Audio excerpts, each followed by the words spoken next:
is happening, Magnus? It was funny, I was literally about to read an article, give you my thoughts as usual, announce the news, but then I saw that the Critical Drinker already did a video on it. Why not collaborate, Drinker? That's what we're going to do. I'm going to give you my thoughts as the Drinker gives us his comedic and I'm sure accurate opinion on the situation. But first, I got to say this. I think that it doesn't matter that they're switching CEOs if they're going to continue to stay the course that they've been doing. Course correct. The iceberg is right there. All right? The Disney ship is straight up, heading full steam ahead for the iceberg. Divert. Course correct. Okay? Let's get this.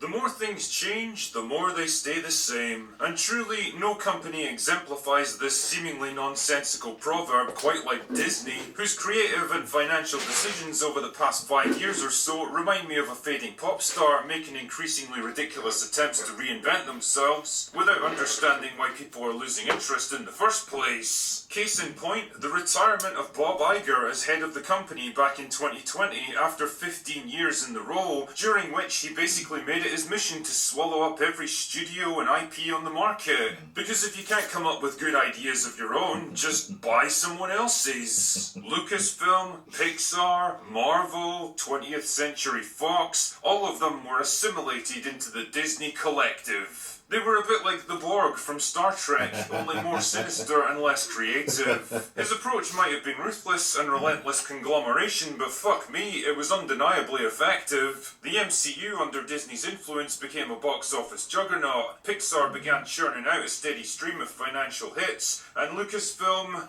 well, they were there. Anyway, the point is the company exploded into some kind of Lovecraftian monster under his leadership, with its slimy tendrils extending into practically every major entertainment property in Hollywood. But this golden age could not last, and gradually it became obvious that something was rotten in the state of Disney. Along with the massive increase in revenue came an influx of soulless parasites. People with, shall we say, a very specific political worldview. People who saw the films and TV shows they were tasked with producing less as creative endeavours and more as conveniently large platforms from which to shout the message. And well, these people soon began to make their mark on the company, and believe me, it wasn't a pretty one. Nope. Star Wars, under the not-so-wise stewardship of Kathleen Kennedy, quickly went from one of the most popular, recognisable and profitable brands in the world to a rotting shell of its former self, with diminishing box office returns, a horribly divided fan base, and seemingly constant drama and conflict behind the scenes. Even the once mighty MCU began to creak and shudder as more and more identity politics wrenches were thrown into its perfectly tuned machinery. Yep. And Bob Iger didn't just sit back and allow this shit to happen, he practically encouraged it. Why? Simple, because it made him look good.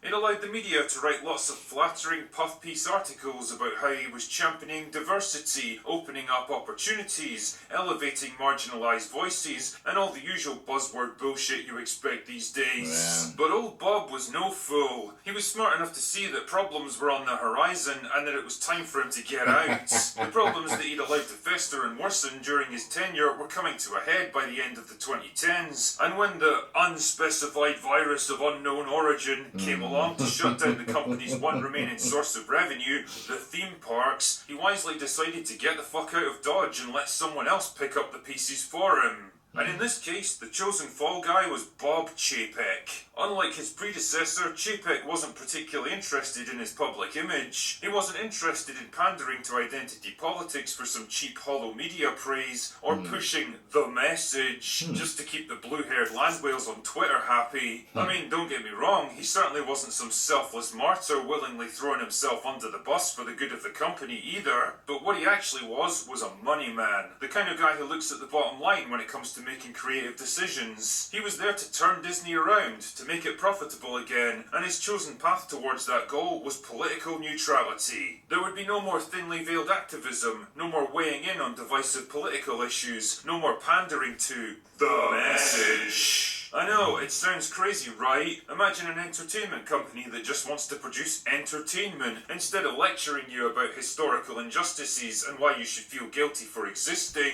telling you how you should feel on social political issues, advocating for which political candidates you should support.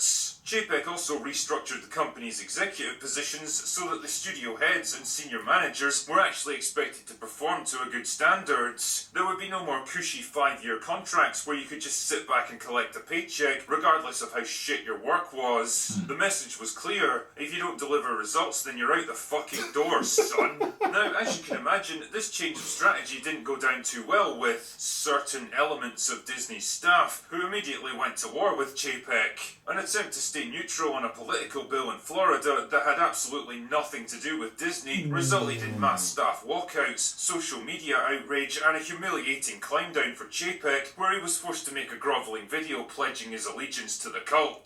This, ladies and gentlemen, is the face of a man held hostage by his own employees. See, I haven't been following Iger or Chapek. You know what I mean? So some of this is news to me. Interesting. So Iger's back. I guess everything stands what I said at the beginning of the damn video. If they don't course correct what they've been doing, they're going to continue to lose money. Still, he was determined to see his plan through, and a 3-year contract extension in June 2022 seemed to indicate that the Disney board were prepared to back him all the way. It's funny how ideology takes a back seat when your own arse is on the line, isn't it? Now, a big part of Chapek's plan to return the company to profitability was to make it leaner and more efficient, and that meant layoffs. Lots of layoffs. Because like any big company, Disney had become bloated and inefficient, filled with people occupying pointless roles, making an awful lot of noise but doing very little actual work. And if I was a cynical man, I'd be willing to bet that a lot of the staff targeted for redundancy just so happened to be the loudest and most obnoxious activists who'd caused him so much trouble in Florida. If they were a cancer growing within the company, then Chapek was the surgeon sharpening his scalpel. But truly, life's got a funny way of turning things around, and wouldn't you know it, suddenly the announcement was made last night that Chapek was out and Bob Iger was returning as... I need to know, what is that clip from with that woman screaming like that? Well, what, and why is she screaming? I would like to know, because it's iconic. It's used in memes all over the place, and yeah, just had to get that out and ask. CEO of Disney. No way! Right. Oh my goodness, who could have seen this one coming? I mean, a decision like that couldn't possibly have come at a better time for all those employees, activists, executives and studio heads that Chapek had in his crosshairs. And if you think for 1 second that this decision was a mutual one, then bless your heart, you sweet summer child. There is no way on this green earth that Chapek would have willingly stepped down when he was right on the verge of putting his plan into action. And there's also no way the board of directors would have broken his contract, incurring massive financial penalties unless some pretty powerful people convinced them that they had to do it. And so, here we find ourselves right back where we started. Wow. If you think Bob Iger's here to fix things and get Disney back That's on track amazing. after years of mistakes, well, I got some bad news for you, my friend. He isn't, and he won't. He's the guy who created these fucking problems in the first place, so you'll forgive me if I'm a little dubious about his This ability is amazing. or even his motivation. Now, you don't understand. Like, I thought this was kind of like a whole, WB thing. Like, I went out and brought a guy in that wasn't with all the crap that's been destroying our entertainment as of late. But who brought it in is coming back? I hope he's coming. Look, I hope he's coming back to course correct. Because you ain't going to fix it with more of it. You are insane if you think you are going to fix this mess with more of what you've been doing. To solve them, What he is a safe bet, a return to the status quo, a guy who won't rock the corporate boat or ask difficult questions or raise the dangerous thought that maybe, just maybe, people aren't buying what they're selling. Because what they're selling is shit. What all this comes down to is the desperation of a company. Needed a clip of that lady saying, I think I smell shite.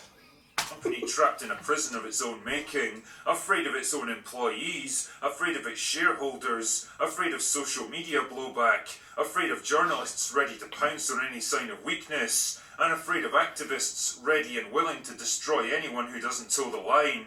Just ask Bob Chapek. So no, I don't expect that Bob Iger is some kind of messiah that's returned in Disney's hour of need to rescue the company. In fact, unless he's had a complete change of personality and worldview, I think his return is only going to accelerate the company's inevitable decline. Hey, this is what I'm thinking. You can't be an idiot and have gotten to that position. You understand? Like, seriously, anyone that's gotten to these high executive positions, I know just isn't the town moron. It's not just the idiot nephew of a certain executive. They had to have done something and been intelligent enough to get there. I know nepotism and all that stuff does happen, but no way. So if he's smart and he's coming back, he may have a plan to course correct properly. But there's no way, there is no way that they can continue to do this. There's no way. Yo, I'm not even excited for nothing Marvel no more. I'm at that point. Now I'm going through the motions and watching stuff because it's part of my career and what I do. I do reactions. I do movie reviews.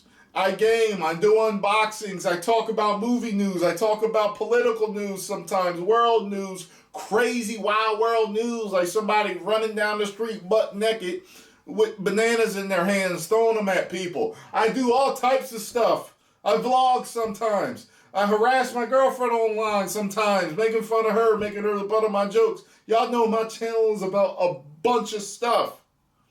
And this is part of it. Talking about things like this. I've gotten to the point where it don't matter. I'm going to only buy and consume the entertainment that I love. I will you think, I'm not a completionist to that point. I'm not a completionist to the point where I will want to buy the box trilogy of look. I only have The Force Awakens. I enjoyed The Force Awakens, and after I saw the next two, I was like, hell no. And that bothers me as a completionist too, because I like to have sets and like to have everything. If I don't like something, I am not buying it. And the only reason why I watch it is because I review it, and it's part of what I do. But other than that, I wouldn't be watching no more. Some of y'all be like, in the comment section, man, I don't even watch Disney no more. I don't watch Marvel no more. I come for your reviews. If you say it's good, then I'll go buy a ticket and watch it, or I'll watch it when it comes out. But other than that, nope. So that's where I'm at. I'm with Disney how I was with WWE all those years ago. And you saw how long, look, I started 10 years ago, almost 11 years ago in March. Y'all saw how long it took me to quit watching wrestling. And I ain't been back since I quit. Y'all ask me to come back all the time. Tyrone, you gotta see Roman Reigns did this tonight. Oh, The Rock said this. Stone Cold came back. Please, Tyrone, you gotta... Vince's decisions, what he did with all of that talent, wasted talent with people, the directions they took, that whole PG era crap, all that crap that he did, it made me dead inside for WWE material and even for wrestling. Like even when I tried watching AEW, I just didn't want to watch it. And nothing against all these great athletes that I grew up with and I love till this day, but I'm just not a wrestling fan anymore. I'm a former huge wrestling fan, and there's stuff that I still might. I got Peacock just so I could see, WWE stuff sometimes from time to time from the past. But other than that, and this is what's happening to a ton of fans right now with Star Wars and Marvel. Right now, this is happening. Disney, I love. I'm the voice of millions of people out there. Millions of people out there. I know y'all losing money. I know you want to try some new stuff. It's time to try something wrong, dog, and go back. Remember the 40-year-old virgin? He's like, "You're trying ain't working. It's time to try something wrong." You know what I'm saying? It don't feel right, then you go back to doing wrong. Because wrong is what was working. Anyway. Oh, God. Just make movie without politics in them like that. Jesus. Oh, they can't see it. Even worse, Sorry, it's I'm going to tired. embolden the worst elements within the organisation, reassuring them that their future's secure and nobody is ever going to challenge them again. So if you think the stuff they're putting out right now is bad, well, just wait until you see what's coming over the next few years. Lord. But hey, it's going to be fun to kick back with a beer and laugh at their fucking failure. Anyway, that's all I've got for today. Go away now. Thank you very much, Drinker. Hey, man, you said everything that I was feeling and more that I didn't even know I was feeling. Because you put out some things there I didn't even know. And put it this way. If they are bringing him back to do more of what they did is insanity. It's like career self-deletion.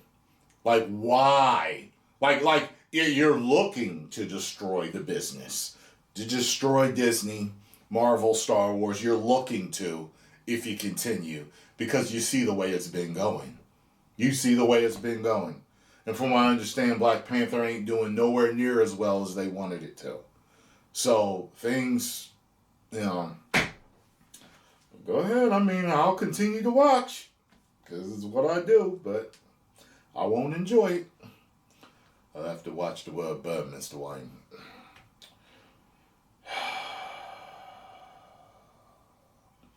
Maybe Bane is running Disney. Maybe Bane is running Disney. It doesn't matter who we are. What matters is our plan. He's here to fulfill Razo's destiny. The hell is going on? This has been an amazing time to be alive as a superhero fan and a horrible time all at the same time.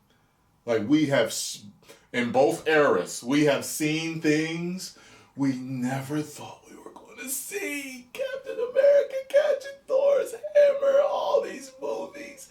And we have seen things we never thought we were going to see.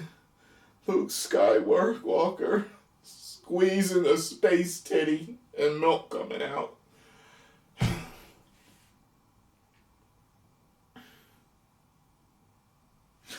10 million subscribers. I'm depressed. Woo.